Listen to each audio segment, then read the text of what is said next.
Hi, I'm Cosette. I'm going to be sharing some ways to strengthen the wrist and forearm area, which is especially important if you are doing a lot of weight-bearing poses, such as high plank or even downward facing dog. We will be doing these exercises from tabletop position, so try it out with me if you can load your wrists. And then I'll just provide some options in the end if you need to lessen that load on your joints. So begin in tabletop, please. Stacking hips over knees, shoulders over wrists. Okay. Toes could be tucked or untucked. But with weight here in the hands, keep your fingers spread apart, cover space. You try to root through the base knuckles. You can even grip your fingertips a little. Okay. Already activating stuff through the hands. Okay, so before we move the wrist a lot, let's just prepare it by rocking a little forward and back. Little rocks front to back. You could start to lean a little farther in each direction if your wrists allow. You're keeping the entire hand planted. Okay, also try to keep arms straight. After rocking forward and back several times, stir the torso around, little circles here. A few times one direction.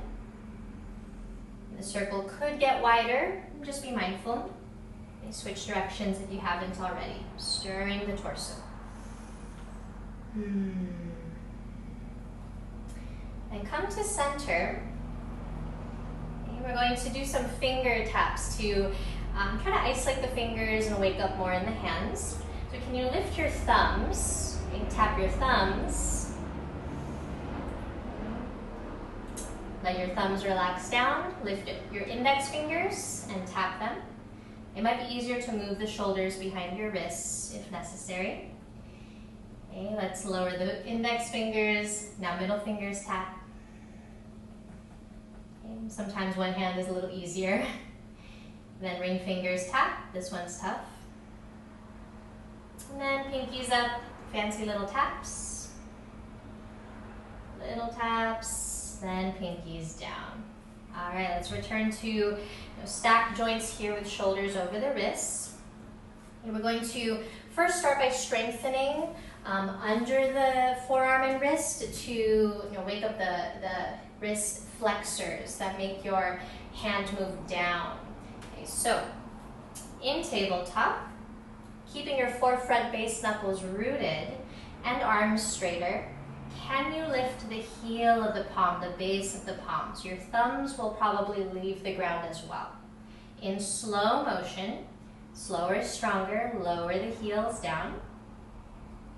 And again, raising the heel of the palm with control, firing up and contracting the muscles under the arm and wrist, then lower the heel of the palm down. So your forearm is like the calves here of your legs. If it's hard to lift the heel of the palm in this position, I would move shoulders back a bit behind the wrist so you have less weight to lift. Okay, try it again, raising the heel of the palm. In slow motion, lowering the heels. Okay, one more time, raise the heel of the palm. Slow and controlled here, lower the heels. Take a pause if you need, give hands a little shake. Return to your tabletop if you moved your shoulders behind the wrists, now stack them above.